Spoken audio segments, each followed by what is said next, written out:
전체적으로 먼저 큰 감상과 총론을 제 나름대로 의견을 좀 제시를 해드리고요. 그 다음에 각각 네 개의 발제에 대해서 뭐 질문의 형태로 약간의 토론, 코멘트를 드리는 그런 방식으로 진행하도록 하겠습니다. 먼저 들었던 생각은 이 성숙한 한일 관계를 위한 실용 외교의 여러 가지 협력 아젠다를 발굴해 주셨고 그거를 좀 구체적으로 확인할 수 있었던 내용들이어서 굉장히 의미가 있었습니다. 근데 한편 그 과거사 쟁점이 빠져 있는데 나름대로 뭐 의도하신 거라고 생각이 됩니다만 과거사 쟁점이 빠진 미래지향 협력의 가능성에 대해서는 약간의 의문이 있기 때문에 그 점은 좀 생각을 좀 해야 되겠다는 생각이 들었습니다. 미래 얘기하는데 자꾸 이제 과거 얘기하는 그런 얘기일 것 같아서 그러니까 라떼 발언인 거죠. 그러니까 좀 약간 불편하고 좀 거북할 수도 있을 것 같은데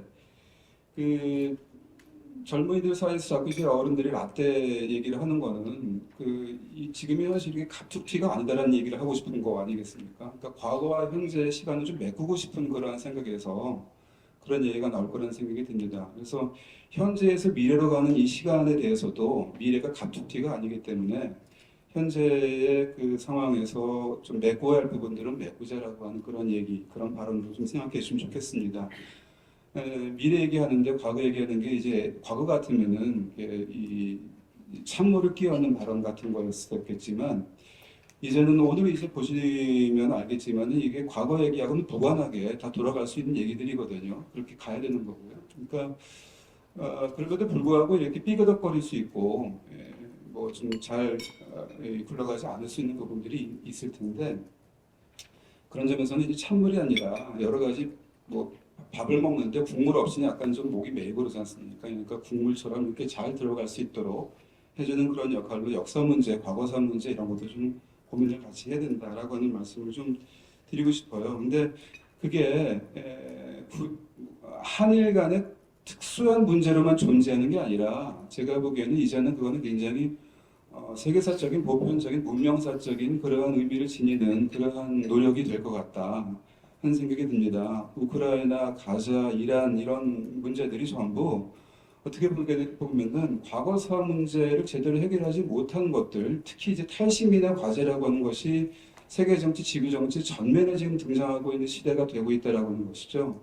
그러니까 이런 거에 대해서 어떤 의미에서는 비교사적으로 봤을 때 과거사 문제를 해결하기 위해서 노력해왔던 한일 간의 그동안의 노력이라고 하는 것을 제대로 위치 지어놓고 평가를 해놓고 한 발자국 더 나아가서 세계사적인 전범을 만들어 놓는 거, 모델 케이스를 만들어 놓는 거. 이게 한일 간의 미래지향적인 발전을 위해서도 중요하지만 세계사적인 어떤 그 역할을 하기 위해서도 굉장히 중요한 아젠다가 될 것이다. 이런 생각을 가지고 있습니다. 그런데 이제 구체적으로는 현안들이 있는 것이죠. 강제동원이나 일본군 위안부 문제 같은 것들인데 이런 거에 대한 해법이나 이런 것들은 전 나름대로 많이 제시도 해왔고 그런 좀 약간 전략적이고 치밀한 그러한 일정을 만들어서 하는 것이 중요하겠다라고 하는 생각을 하는데 그게 결과적으로는 탈식민지로 가는 길, 그러니까 1965년 체제라고 하는 걸 극복하는 노력 이런 것들이 같이 가야 되겠다. 근데 지금의 이러한 네 개의 협력 아젠다들을 추진하는 것들이 사실은 65년 체제를 극복하는 거에도 도움이 될 거다 이렇게 생각이 됩니다. 그러니까 뭐 이 선후 관계로 있는 것이 아닌 거죠. 이정환 선생님의 문제 제기에서 좀 따서 말씀드리자면은 2050년에 한일 관계를 결정하는 5가지의 요인이라고 하는 방식으로 설명하셨지만 어쩌면은 한일 관계를 어떻게 할 것인가라고 하는 것을 주어로 놓고 그것이 이 5가지의 변화라고 하는 것을 가져올 수 있는 요인이 될 수도 있다 이렇게도 생각할 수 있을 것 같습니다. 그러니까 한일 관계를 어떻게 하는가에 따라서 미중 관계도 바뀔 수가 있는 거고 이런 사고도 해볼 필요가 있다는 얘기죠.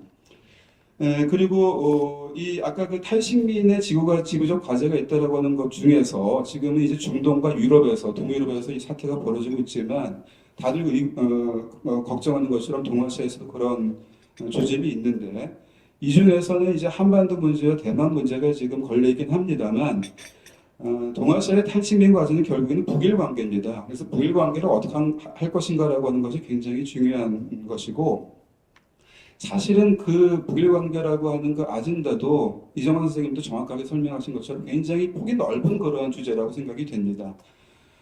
그렇기 때문에 그러한 그것들에 대한 조금 더 깊은 고민 이런 것들이 필요하겠다 이렇게 생각이 들고요.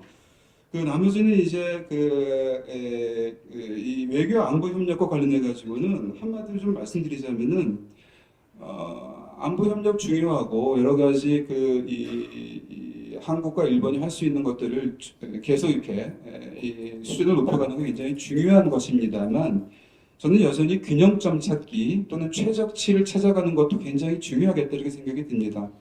그러니까 한일 간의 협력이라고 하는 것이 주변의 어떤 이 여러 가지 요인과 균형을 이루지 못한 채 돌출돼서 협력에 나갔을 때는 오히려 그런 것이 지역의 유동화라든지 불안정화의 요인이 될 수도 있다라는 생각이 들기 때문에 특히 이제 안보 군사 협력과 관련해 가지고는 대단히 조심해야 되겠다라고 하는 것과 북일 관계를 고려하면서 또는 한반도에 향후 있을 수 있는 평화 정착 노력이라고 하는 거에 방해되지 않는 수준에서 이것을 관리해 나가는 것이 굉장히 중요하지 않을까라고 하는 생각이고 그거를 이제 이 질문으로 올려놨습니다. 첨단 기술 협력과 관련해 가지고는 한일 간에 이게 대등한 협력인가라고 하는 그런 의구심이 듭니다. 저는 여전히 많은 사람들이 아마 그럴 것 같고요. 근데 만일에 그런 대등한 협력이 아니라고 한다면, 즉 서로가 서로에 대해서 절실하게 서로 필요한 그런 관계가 아닌 협력이라고 할 경우에는 이게 경제 안보와 맞물려 가지고 상대방에 대한 칼이 될 수도 있다라고 하는 게 여전히 있을 수 있다. 근데 그런 것도 함께 고민해야 되는 것은 아닐까. 그러니까 경제 안보의 리스크로 이 첨단 기술 협력이라고 하는 것이 전화할 가능성이 있어서 그렇지 않도록 하는 노력도 병행되어야 되겠다 이런 생각이 들고요. 경제 협력과 관련해 가지고는 본인께서도 굉장히 고민했던 주제라고 하는 한일 FTA나 CPTPP의 문제. 역시 CPTPP도 결국에는 이 역사 문제와 이게 엉키면서 진전되지 않은 문제였기 때문에 과거사 문제를 함께 풀어가는 노력이 병행돼야 된다라고 하는 것도 여기서도 보이지만 한일 FTA 같은 경우에는 과연 이게 한국에 정말로 그냥 기회 요인으로만 있는가라고 하는 생각도 약간 듭니다. 좀 너무 엉뚱한 발상인지는 모르겠습니다만 한국이 브릭스에 가입하는 건 고민 안 해보는 건가요? 그러니까 우리가 이 한일 FTA나 아니면 한미일로만 이렇게 갔을 때 또는 자유무역 체제를 지키겠다고 해가지고 여기 굉장히 큰 노력을 기울였을 때 거꾸로 상실하게 되는 시장이라든지 기회라든지 이런 것들도 있지 않을까라고 하는 생각도 하면서 이거를 여기서도 역시 최적치, 균형점을 찾는 노력이 필요하겠다 이렇게 생각이 듭니다. 이 인문사회 협력과 관련해 가지고는 한류와 인류의 대류라고 하는 것이 지금 보여지는 현상인데 이 대류라고 하는 것이 까딱 잘못하면은 이한류, 이 땅에서부터 바깥으로 이렇게 흘러가는 그런 파도의 흐름이 있지 않습니까? 그러니까 대류가 부딪혔을 때 이게 이한류가 돼가지고 협력의 측면이 아니라 갈등의 측면으로 갈 가능성도 오히려 존재한다라고 하는 것을 고민할 필요가 있다 이렇게 생각이 듭니다. 그러니까 이 서로에 대한 친밀감이 굉장히 높아지고 상대방의 문화를 즐기는 것이 이렇게 높아지는 것과 동시에 역시 과거사 문제는 아직도 제대로 풀리지 않은 것은 아닌가라고 하는 의구심도 같은 세대에서 증가하고 있는 것 같아요. 다른 이 여론조사를 보게 되니까 한 80%가 넘게 한국의 젊은이들도 역시 일본의 태도에서는 충분한 사과가 있지 않았다라고 하는 점에서 불만을 갖고 있는 것들이 있더라고요. 그러니까 이런 것들이 해소되지 않았을 경우에는 차치 잘못해가지고 이렇게 불이 붙었을 경우는 여전히 이 커다란 갭이라고 하는 거는 존재할 수 있다. 그런 점에서 조심할 필요가 있다라는 생각이 들고요. 마지막으로 좀 드리고 싶은 말씀은 오늘 처음에 이제 기조발전에서도 나왔던 얘기인데 예컨대 황준헌의 이 세 가지 책 이야기라고 하는 것, 이제 결일이라고 하는 말씀도 해주셨지만 이거는 당시의 맥락에서도 살펴보게 되면은 러시아의 남하 정책에 대한 대응이라고 하는 거였거든요. 그러니까 이 반러 연대라고 하는 걸 어떻게 구축할 것인가라고 하는 데에서 나온 겁니다. 근데 그거는 한편으로는 이른바 이 근대 문명론이라고 하는 거, 사회진화론이라고 하는 걸 베이스로 깔고 근대 문명론이라고 하는 거를 뭐랄까요, 동아시아에서 어떻게 실현할 것인가라고 하는 문제의식에서 나온 부분이 측면이 있거든요. 근데 거기에 우리가 여전히 얽매여 있기 때문에 거기에 과거사 문제가 또 굉장히 기폭제처럼 되어 있는 부분이 있습니다. 그러니까 이러한 그 근대 문명론을 극복할 수 있는 문사철의 인식, 새로운 인식 지평 이런 것들을 한일 간에 어떻게 만들어갈 것인가, 뭐 한자권의 오랜 전통을 가지고 있는 그러한 그 노력들을 어떻게 할 것인가라고 하는 노력이 인문사회 협력으로서는 대단히 중요한 과정이 있을 것 같다. 이렇게 말씀드리면서 코멘트를 마치겠습니다. 감사합니다. 감사합니다. 그다음에 저 뭐 시간이 좀 부족하신 것 같아요.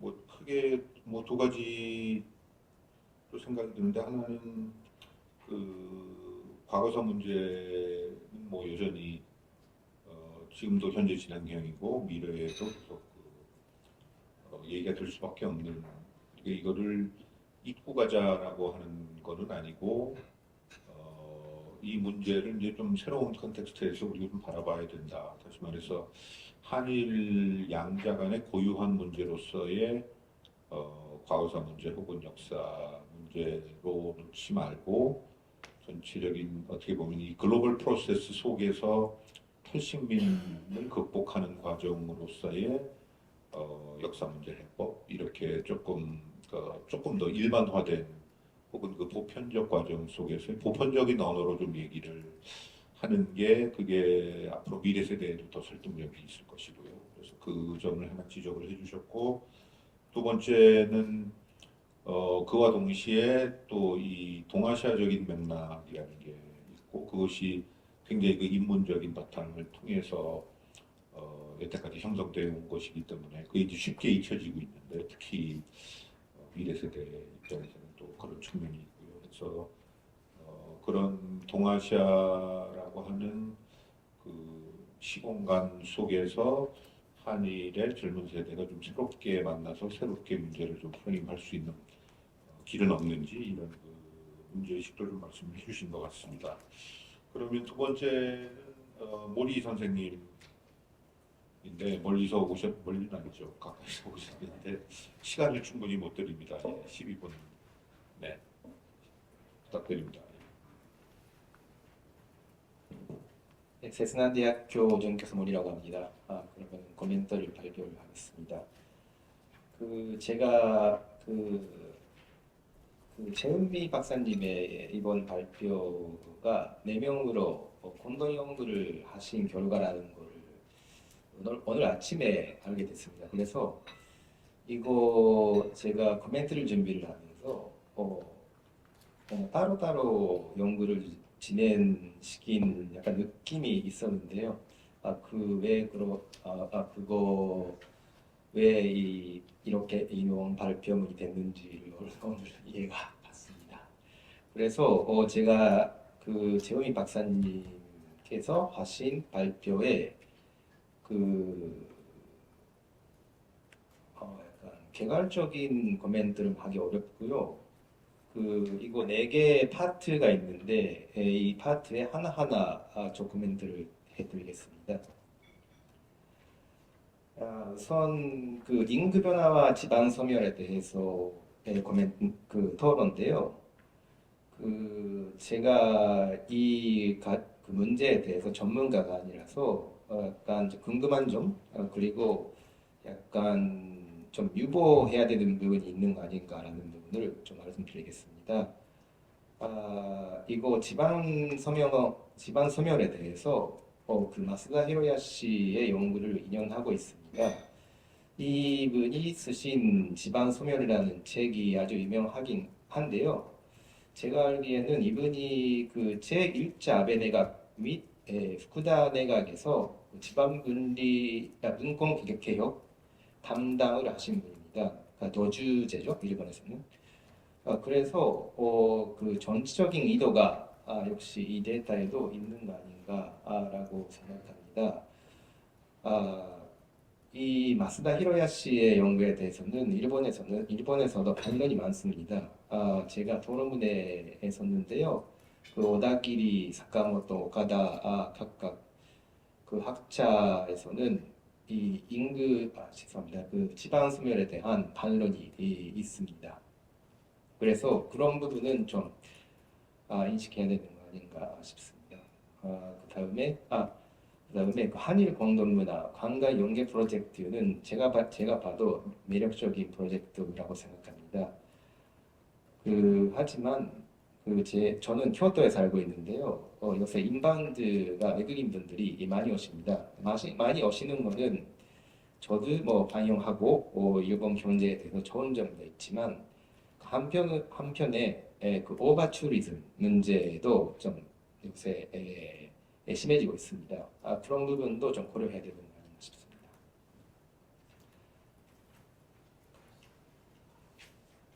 그다음에 그 한일 미래 세대 상호 인식과 교류 협력의 문제인데요.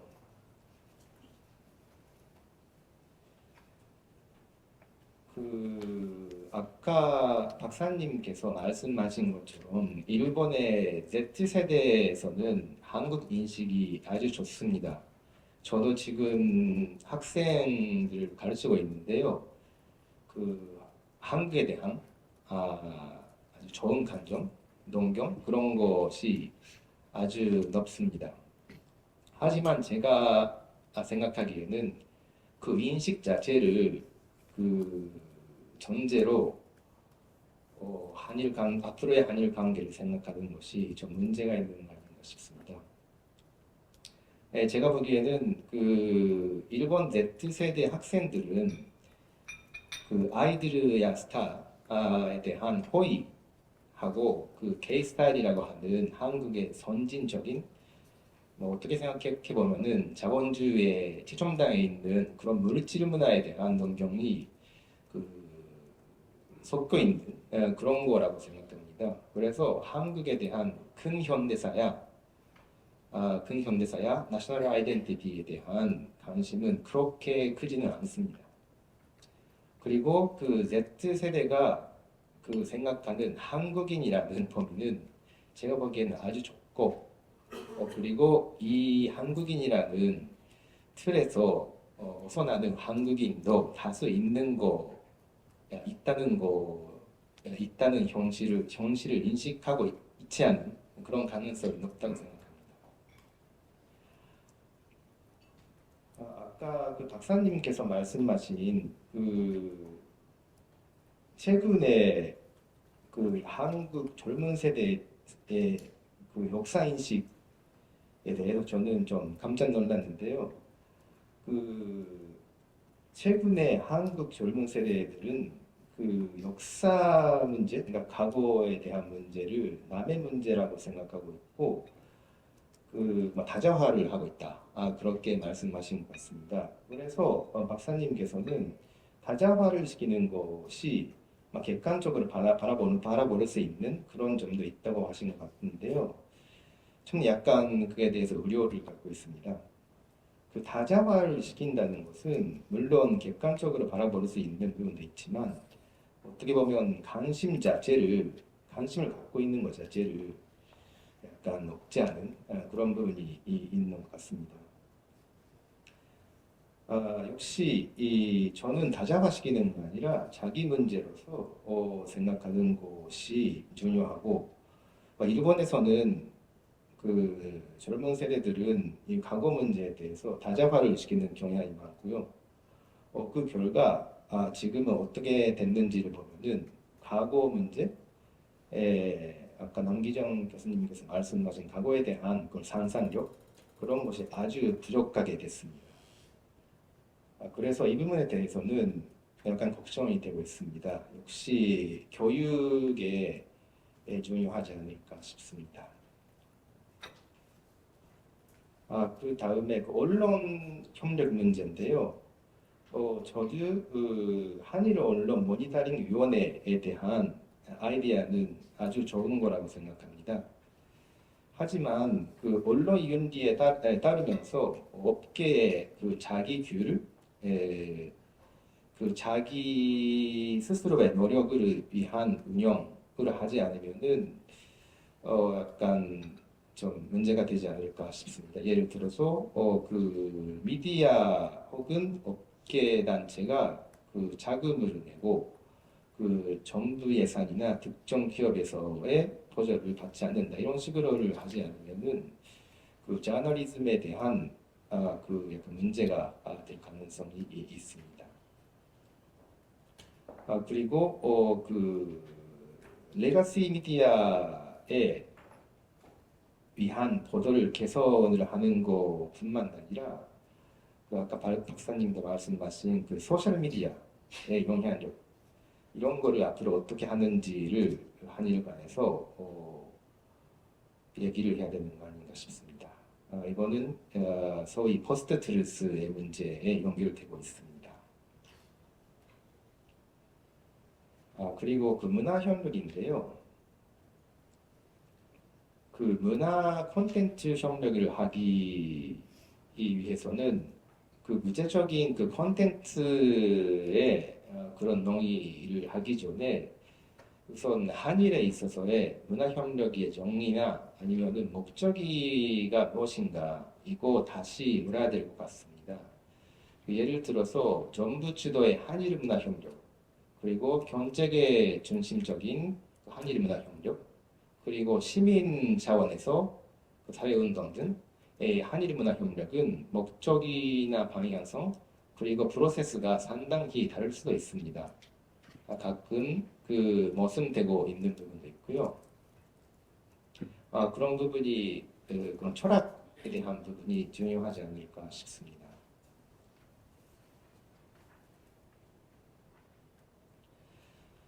저는 그 음악이나 게임, 드라마나 그런 콘텐츠에 있어서의 협력도 중요하다고 생각합니다만 그 한편으로는 그 역사 문제랑 연관이 있는 그런 문화 분야도 정부 간에서 해야 되는 것이 아닌가 싶습니다. 저는 여기서 두 가지 제안을 하고 싶습니다. 하나는 한국에서 극외 소재 문화재라고 하는 그런 것입니다. 이 문화재는 1965년 한일 기본조약에서 네 가지 있는 하나로 문화재 반환 문제가 있는데요. 이때는 이른바 정극권 협정이란 논리를 지키고 협정을 맺습니다. 그러니까 협력이죠. 그러니까 정극권 가고정산 문제란 논리를 지키고 협력이라는 면에서 협정을 맺는데요. 이 부분에서는 저는 그냥 협력이라는 면이 기본이 되고 있으니까 앞으로는 문화재 반환 문제에 대해서는 한일 간에서 역설적으로는 법제도의 정비가 가능하다고 생각하고 있습니다. 그리고 또 하나의 제안은 집단 기업의 문제입니다. 한일 간이 긍정적으로 이해할 수 있는 기업, 근현대사에서는 아마도 어렵겠지만 중세 아니면은 고대에서 한일 간에서 긍정적으로 이해할 수 있는 기업에 대해서 채생을 하고 예를 들어서 유네스코라든가 그런 거에 공동적으로 등록하는 것도 하는 노력도 할 수 있을 것 같습니다. 이거는 예를 들어서 조선통신사 얘가 사례가 있습니다. 네, 약간 네 가지 테마에 따로따로 코멘트를 했는데요. 제 코멘트는 여기까지 하겠습니다. 감사합니다. 네, 감사합니다.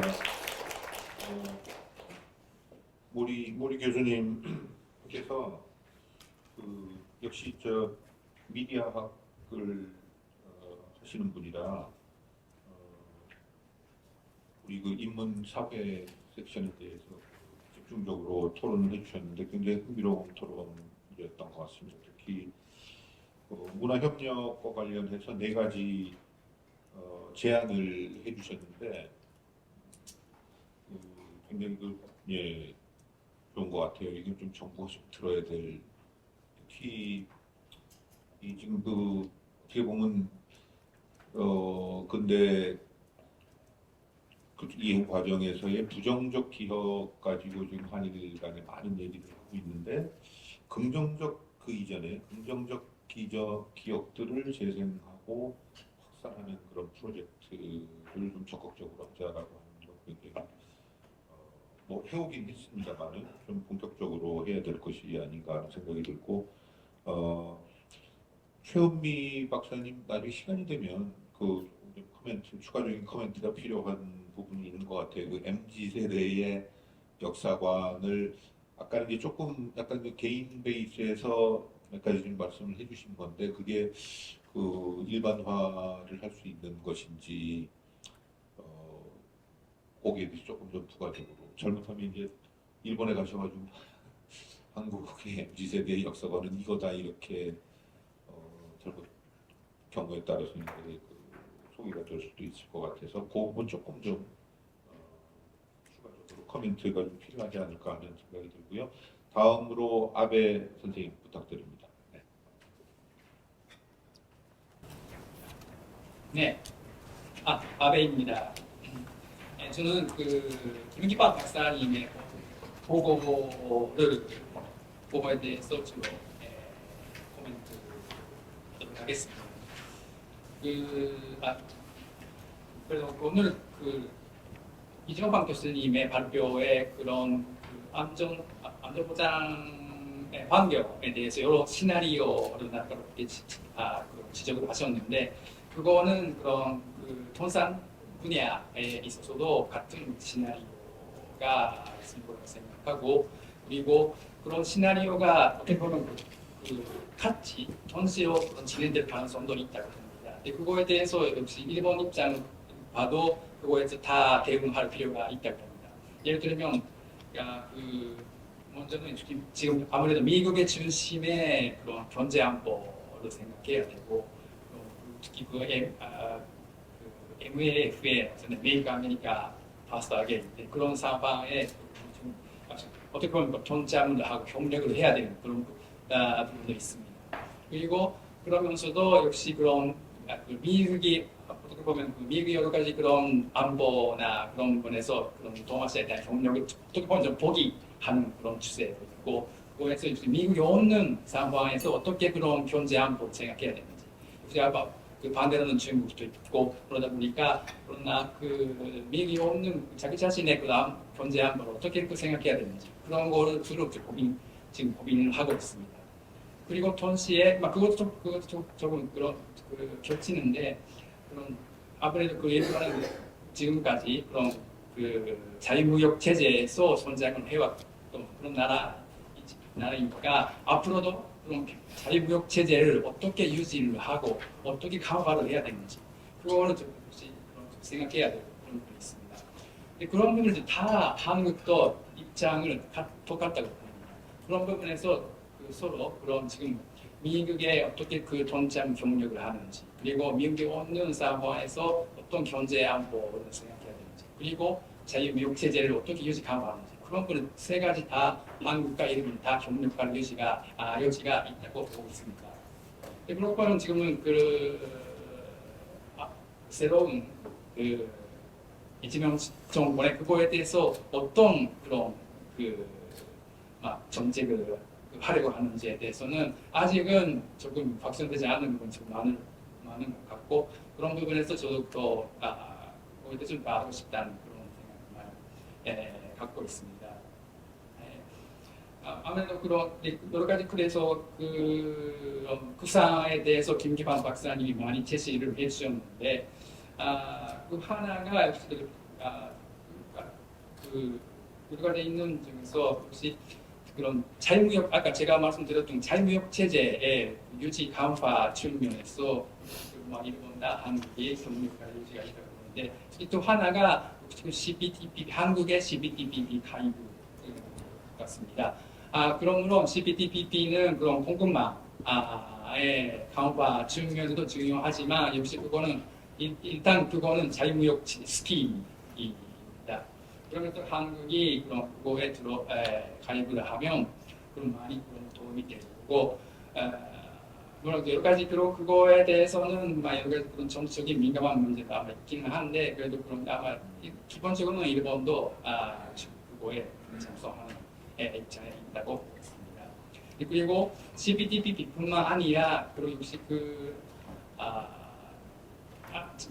아무래도 지금 미국의 그런 그 자유무역에 대해서 조금 그런 보호주의적으로 가고 있는데 그거에 대해서 그걸 반대를 하고 여기 자유무역 체제를 유지하려고 하는 나라는 물론 EU 많은 EU 나라는 그렇고 그런 가나다라든가 호주라든가 여러 가지 그런 나라가 많이 많이 있습니다. 그런 나라하고 그런 협력을 하고 그런 어떻게 보면 그런 새로운 스킬을 만들거나 그런 노력이 앞으로는 필요가 있다고 보는데 그거에 대해서 역시 일본도 그렇지만 한국도 그거에 대해서 많이 동참을 하고 그리고 하나의 그렇지 전진 그리고 무역 태국으로서 어떻게 그런 면에서 공헌을 하는지 그것을 한국은 또 고민을 할 필요가 있다고 저는 생각하고 있습니다. 그리고 일본과 한국의 그런 공급망 협력에 있어서는 많이 역시 김미판 박사님 많이 지적을 해주셨는데 그거에 대해서 역시 그럼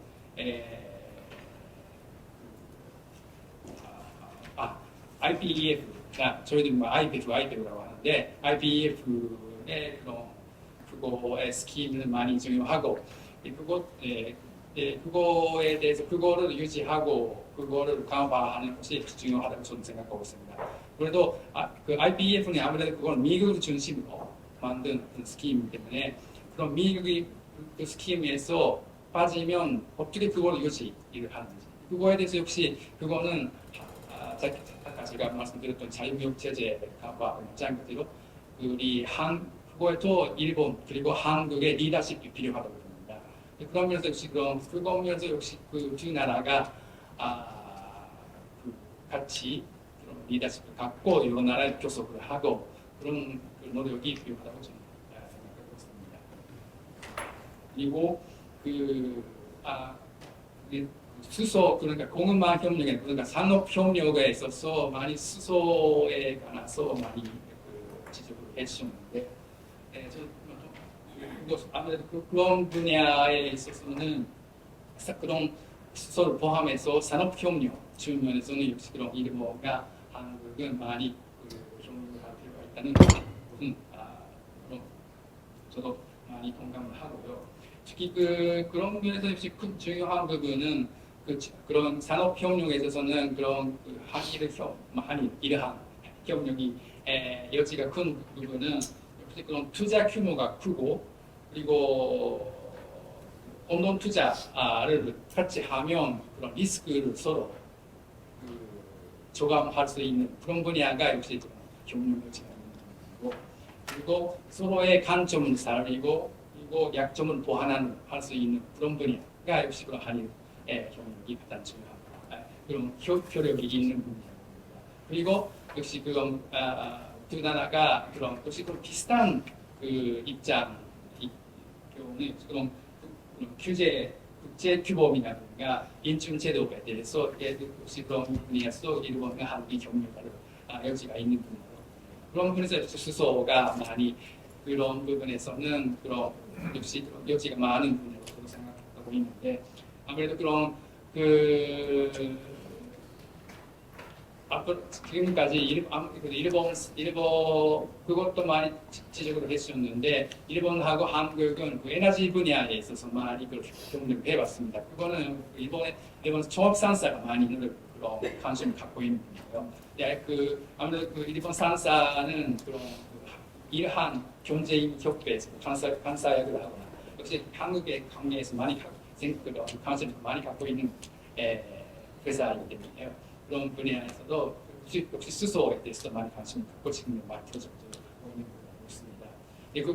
그것도 많이 지적을 주셨는데 그런 그린 수소라든가 그런 수소가 아무래도 그런 재생에너지를 중심으로 한 그런 그린 수소 쪽으로 가고 있고 그거에 대해서는 역시 그런 유럽이라든가 그쪽에는 너무 그쪽에 많이 엄격하게 그쪽에 방향을 가려고 하고 있고 근데 일본이나 한국이 어떻게 보면 그걸 좀 뒤지고 있는 부분이 있는데 근데 그거에 대해서 역시 그런 분야에서 같이 협력을 해야 되는데, 그리고 또 하나는 아무래도 너무 이상적으로 가고 있는 유럽에 대해서 너무 조금 현실적으로 개법을 잡는 거에 대해서도 일본에 한국이 협력을 할 가능성이 있고, 그것이 바로 아모니아 발효 부분입니다. 그 아모니아 발효에 대해서는 역시 유럽은 어떻게 보면 화석 연료 연명에 대한 하나의 방법이라고 많이 비판을 해봤는데, 그거에 대해서는 역시 일본, 한국이 마찬가지로 그런 현실적인 어프로치에서 추진하고 있고, 근데 요새는 조금 유럽 쪽도 조금 방향을 조금 바꾸고요. 지금 그런 그거에 대해서 지금 유럽에도 변화가 있는 그런 활용이 역시 필요하지 않겠나, 그런 쪽으로 지금 바뀌고 있는 것 같습니다. 그러면 지금 우리 일본과 한국 입장에서는 공적이고요. 그거는 더 추진을 할 여지가 많이 있는 것 같습니다. 그리고 마지막으로 지금 산업의 경우에 있어서는 아무래도 역시 그래도 그런 미래 산업도 중요하지만 민간 기업 입장에서는 역시 그런 지금 일본 기업의 한국에 대한 관심은 역시 그런 많은 분이 역시 반도체입니다. 투자나 그런 많이 있고, 제가 그 여기 자료도 마지막으로 표나 그래프를 했는데, 요새는 일본 기업의 한국에 대한 투자가 다시 많이 관심으로 늘어나고 있는 추세인데, 혹시 그런 분야 반도체 관련의 재료나 기계 부분입니다. 그런 분야, 그리고 인터넷 그거에 대해서 역시 그런 또 정부 입장에서는 물론 민간에 스스로 하는 부분이 중요하지만 정부 입장에서는 여러 가지 그거를 도와주는 부분이 아직 여지가 있다고 보고요. 그거에 대해서 좀 우리 일본, 한국이 똑같이 정부가 고민할 필요가 있지 않을까, 그런 생각입니다. 감사합니다. 네, 감사합니다. 경제 파트를 주로 쭉 코멘트를 해주셨고, 세밀한 코멘트를 해주셨는데, 역시 이 미국 없는 경제 안보 혹은 미국 없는 자유주의 질서, 이게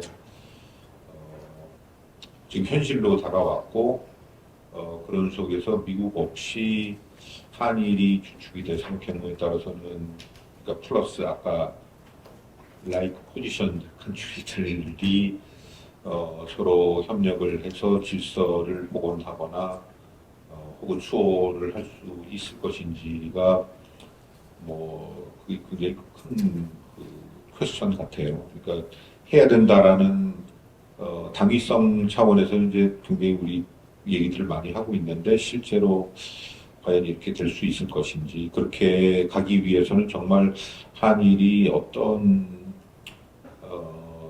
좀 구체적인 협력을 할 수 있을 것인지 하는 게 중요한 문제 같습니다. 그러니까 CPTPP 아까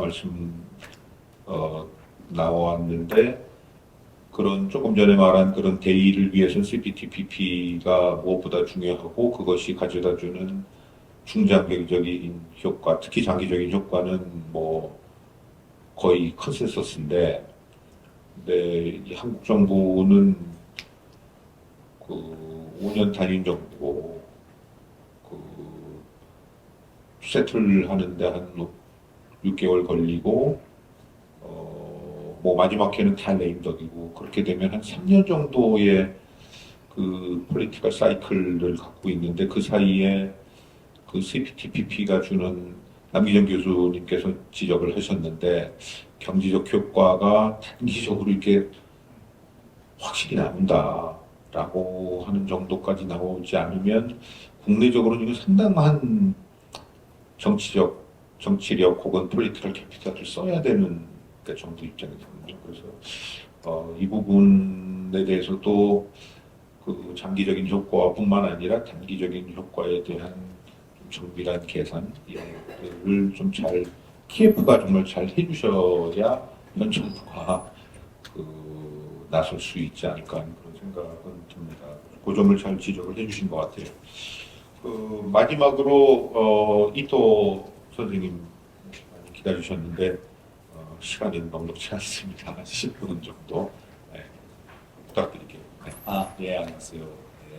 도너자 맡은 도라고 합니다. 오늘 이렇게 자리에 초대해 주셔서 대단히 감사합니다. 저는 이종환 교수 발표 내용 중에서 제가 전문인 그 군사안보 분야 그걸 중심으로 이야기하도록 하겠습니다. 먼저 2050년 한국과 일본의 안보 환경 결정 요인이라고 하는 그 제목으로 발표 내용이었는데요. 거기에 중요한 부분이 미국 백컨센서스 다시 말해서 미국이 얼마나 약해지니까 그런 거를 한일 양국이 서로 심각하게 생각해야 되는 토론해야 되는 것 같다고 생각합니다. 현재라도 지금 저희 여러분이 모르시는 것 같은데 최근에 과거 일주일 동안 일본 남쪽의 태평양 해역에서 드디어 트적의 중국이 해군이 항공모함이 작동해가지고 일본 정부가 너무 심각하게 받았습니다. 너무나 아무리 조금이라도 힘을 약게 시킨다 하면 큰 일이 된다라는 그런 발표 기자회견이 있었는데요. 그 정도까지 심각하게 일본 정부가 생각하고 있습니다. 그리고 동시에 그것도 저희 일본 사람도 저희 모르는 부분이지만 서해 지역에서 서해 해역에서 요새 각 5년 이상 동안 저희 중국이 압박하고 있는 거죠. 동경 124도, 25도 간에서 저희 진짜 갈등이 생기고 있는데 그럼 제가 하고 싶은 말이 양국에서 그런 부분에서 중국이 압박받고 있다. 바다 쪽에 있으니까 우리나라 저희 성이고 저희 한국도 나라이지만 바다에서 일으킨 이런 일이 너무 심각하다는 공동 인식이 필요하다고 생각합니다. 그리고 동시에 그런 해능력을 대체하기 위해 저희 우리나라도 마찬가지로 한국도 그렇고 제일 큰 전력이 갖고 있는 제7 함대 미국 해군인데 그거 사실 솔직히 말해 여러분 아시는 것 같은데 MRO 저희 메인테넌스 하는 그런 능력이 없어지고 그리고 더 심각한 게는 새로운 그런 함정 만들 수 없다 그런 정도로 미국이 저기 제조업뿐만 아니라 초성업도 좀 많이 무너진다 그런 사실 더 심각하게 생각해야 된다고 생각합니다. 그래서 요새 화제가 되는 게 한국이 저희 한파 오션 중심으로 저희 투자 시작했지만 다음에는 한국뿐만 아니라 일본도 그리고 호주도 다 다극한으로 미국 저희 조성업을 어떻게 도와줄 수 있는지 그런 전략적인 강산이 필요하다고 생각합니다. 그리고 요새 화제가 되는 이야기는 역시 이란 이스라엘 전쟁 사태가 이어지고 있는 부분인데 여러분께서 어떻게 보셨습니까? 제 보기에는 역시 핵력이 없는 나라는 나라에게 선제 공격이 너무 성공적으로 할 수 있고요. 그리고 동시에 이스라엘을 선제 공격했던 이스라엘조차 많은 미사일을 공격받았고 피해가 많이 생기고 미사일만 100% 할 수 없다 그런 부분을 보면 제가 일본 사람이 되니까 일본 말로 몇 개나 쓸까 한국말로 어떻게 하는지 잘 모르겠지만 보기에는 한국의 과거 10년 동안 구축을 해온 삼축 체계 문재인 정권도 그렇고 진보 정권은 요즘 계속 추진해 왔는데 아마도 저 이재명 정부도 그렇게 할 수 있는 것 같다고 생각하고 있지만 핵심적인 삼층 체계에 앞으로도 이런 컨셉트로 하는 게 괜찮은가? 동시에 저희 이란 공격으로서는 아주 진짜 어려운데 음석 전기 미사일 그럼 현재 저희 어느 나라도 방어할 수 없죠. 그러니까 저희 미일 양국이 지금 개발 중이지만 그거를 개발 시스템, 개발 메커니즘에 한국도 정부도 들어가면 좋다고 생각하고 있습니다. 그리고 삼축 체계는 독자적인 한국 정책이지만 예를 들어 저희 일본 정부도 한국 삼축 체계 이용을 할 수 있는 전략적인 대화, 진짜 전략적인 대화가 필요하다고 생각합니다. 그리고 한국 측에서도 일본이 너무나 자의적인 그런 방위 정책을 추진하고 있으면 한국 안보에 대해 약간 안 좋다는 부분이 있다고 이야기해야 되는 그 시대가 온다고 생각합니다. 그런 부분에서 양극이 미국이 약해지는 가운데 어떤 식으로 한일 양국이 지금 갖고 있는 능력을 활성화시키고 협력할 수 있는 것을 전략적으로 이야기해야 된다고 생각합니다. 근데 마지막에는 그런 부분에서 역시 2024년에 8월에 캠프 데이비드 선언 정신에서 있었던 언급했던 일미 동맹과 한미 동맹 전략적 이용계 그런 추진하는 게 그런 문제가 하다고 생각합니다.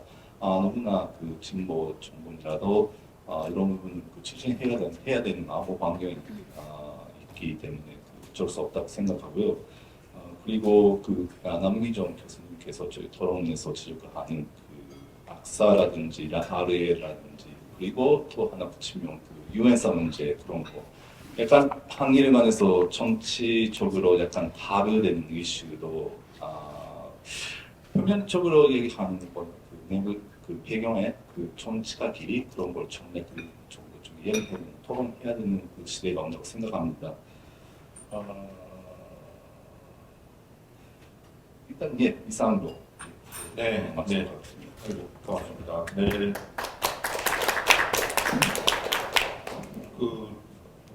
안보 분야에서 말씀을 쭉 해주셨고, 특히 좀 어떻게 보면 좀 단기적으로 지금 걸려 있는 문제들까지 포함해서요 해주셨는데 아마 충분히 이제 다루지 않았던 부분들 중에서 하나가 말씀하셨던 이 해양에서의 이 군사적 위협 꼭 이게 정직할 테니까 그거에 대한 한일의 공동 대응도 조금 더 지금보다는 한차원 더 나가야 된다라는 말씀이고 미사일 방어 지금 전쟁이 저쪽에서 한참 진행되고 있는 속에서 그 문제도 이제 조금 더 새롭게 더 생각을 해봐야 될 부분인 것 같다라는 거고 충분히 얘기는 저희 페이퍼에서 안 됐습니다만은 그렇죠 미일과 한미의 연계 문제 이것들에 대한 조금 더 구체적인 논의도 필요할 것 같다는 생각이 듭니다. 잘 지적을 해주셨는데 시간이 50분이 지금 이미 딱 됐는데요. 그냥 한 5분 정도만 좀 더 쓴다고 생각을 좀 해서 혹시 플로어에서 질문이나 코멘트가 있으시면 저에게 좀 받겠습니다. 네, 이 회장. 네. 그냥 앉아서. 예, 아주 오늘 지금 좋은 발표 토론을 듣게 돼서 대단히 감사합니다. 저는 이제 경영학부에 있습니다만 마침 작년하고 올해 한일 경상학회 회장을 맡고 있어가지고 또 이 자리에 초청을 받아가지고 대단히 고맙습니다. 저는 사실 이렇게 학생들을 가르치면서 느끼는 것이 경영학부 학생들이지만 이 정치 영향을 너무 많이 받는 것 같아요. 예를 들어서 지난 문재인 정부 때, 그다음에 또 윤석열 정부 때, 또 이제 앞으로 이재명 정부가 되겠지만 가령 그러니까 예를 들어서 지난번 문재인 정부 때 같으면 제가 경영학부 수업에서 일본 기업 이야기를 꺼낼 수가 없는 게 물론 다수는 아닙니다만 소수 학생들이 듣기 싫다. 또 경우에 따라서는 일본 기업 이야기를 하게 되면 일본 찬양 그만하세요. 이런 어떤 코멘트가 달릴 정도로 이 정치 영향을 많이 받고 지금은 또 완전히 또 많이 바뀌었어요. 지금은 이제 윤석열 정부 이후에는 수업을 할 때 또 우호적으로 생각하는 학생이 많아가지고 그럼에도 불구하고 되게 좀 염려스러운 부분이 있거든요. 그래서 제가 좀 질문을 드리고 싶은 것은 여기 일본 쪽에서 또 멀리서 오셨는데 지금 아마 일본 쪽에서도 윤석열 정부 때는 상당히 이제 우호적인 관계이기 때문에 좋은 관계였다고 생각하는데 이재명 정부가 되면 또 앞으로 어떻게 될 것인가 상당히 조심스럽게 지금 생각하고 있을 것 같은데 혹시 일본 쪽에서는 현 정부가 들어서서 앞으로 어떻게 될 것인가에 대해서 뭐 분위기랄까 어떻게 생각하고 계시는지 어느 분도 좋습니다만 한번 저 의견을 주시면 고맙겠습니다. 네, 고맙습니다. 예. 혹시 권율 박사님 아니 우리 권율 선생님.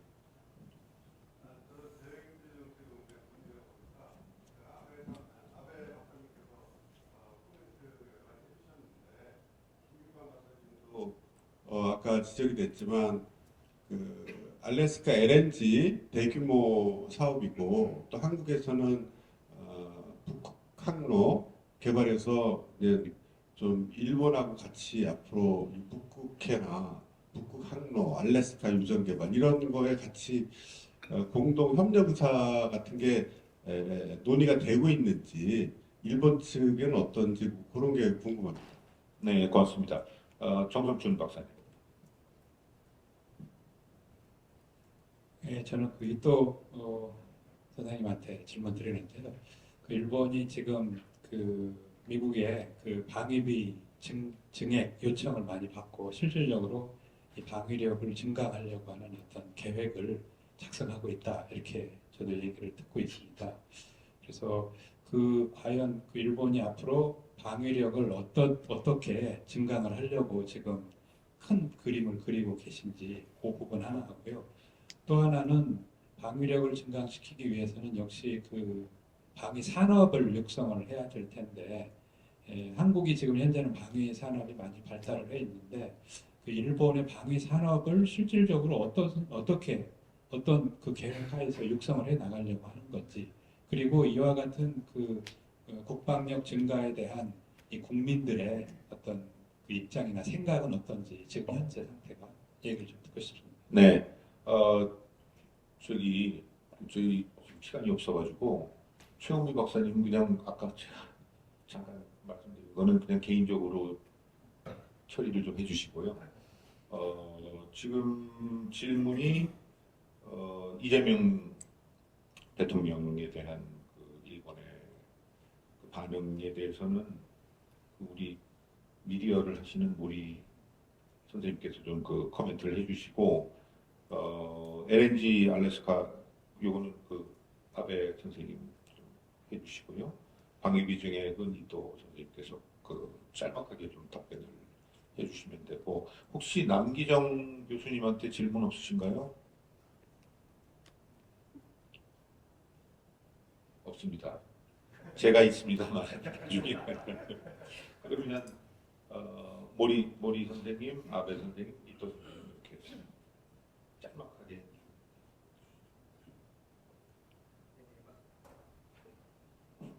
네, 말씀드리겠습니다. 이거는 제가 큰 사배를 한 결과가 아니지만은 인상적인 주변에 있는 학생들 입에서는 이재명 정부가 되면은 판일이 되는 거 아닌가 그런 의견이 조금 나오고 있습니다. 저는 그런 얘기가 나올 때마다 그렇게 되지 않는다라고 하는데요. 역시 미디어 영향이 많이 큰 것 같습니다. 다만 저는 한편으로는 별로 걱정하지 않은 부분도 있습니다. 그 근거는 2019년에 한일 관계가 특히 일본에서는 아주 한국에 대한 감정이 나빠졌던 거 기억하시죠? 그때도 정치 외교 분야는 정치 외교에 대한 인상 아니면은 감정이 나빠졌습니다만은 대중문화에 대해서는 학생들이나 아니면 젊은 세대들의 감정이 그렇게 변화가 없었습니다. 그래서 정치 견제는 차갑지만 대중문화 교류는 뜨겁다라는 말을 많이 했어요. 이거는 어떻게 보면은 정치 외교 분야가 문화에 대한 주는 영향력이 한계가 있고 한편 대중문화가 아주 좋아져도 정치 외교가 크게 아니면 갑자기 좋아질 수는 없다라는 그런 것 같습니다. 그래서 아까 재은미 박사님도 말씀하신 2023년 이거 하나의 그 포인트라고 하셨는데요. 그 2023년을 어떻게 보는지가 하나의 그 포인트가 될 것 같습니다. 네, 이상.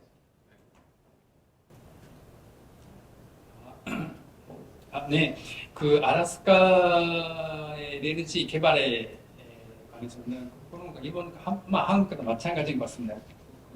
혹시 그럼 그거는 경제성에 있어서 너무 그거에 대한 그건 정말로 그런 경제성이 있는지에 대한 그런 거에 대한 그런 경계심이 나오고 위기심 많이 갖고 있기 때문에 그거에 대해서 추진을 하려고 하는 소리는 지금으로서는 일본 군에서 거의 없는 것 같습니다. 다만 그건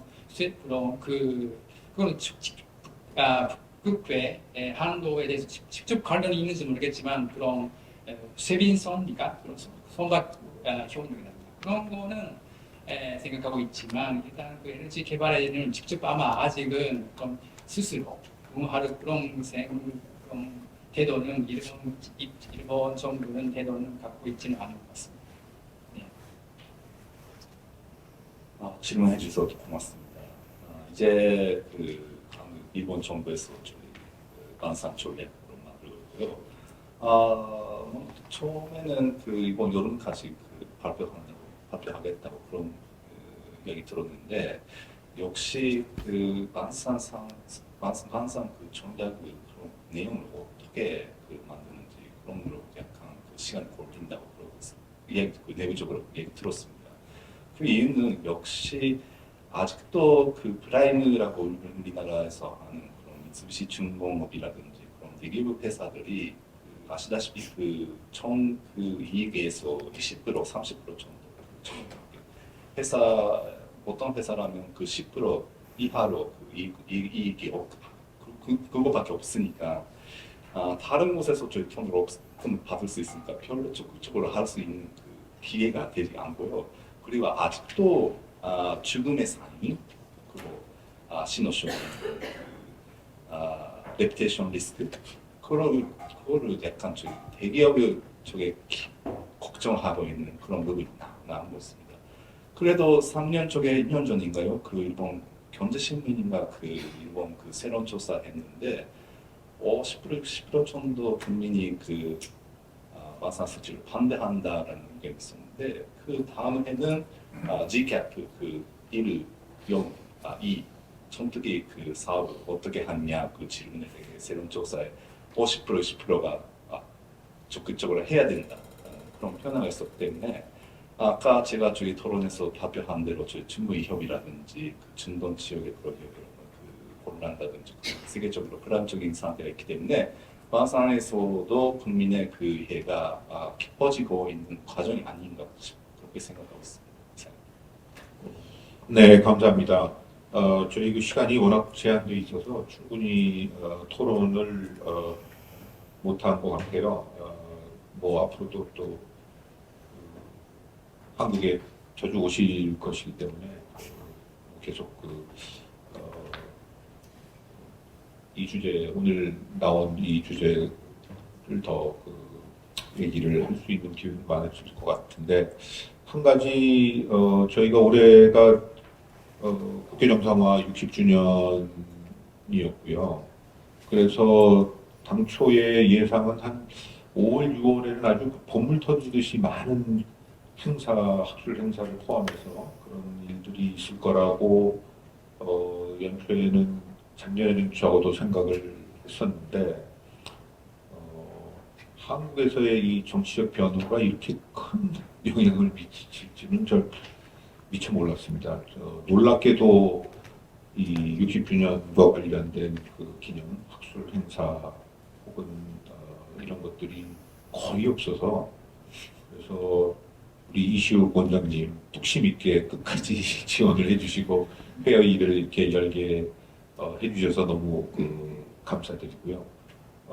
아마도 2025년 한일 국교 정상화 60주년 행사를 이렇게 꼽는다고 나중에 사후에 한다고 하면 오늘 행사는 반드시 꼽힐 거라고 저는 생각을 합니다. 그래서 이 회의를 쭉 지원을 해주시고 도와주신 많은 분들께 감사를 드리면서 이 세션은 여기서 마치겠습니다.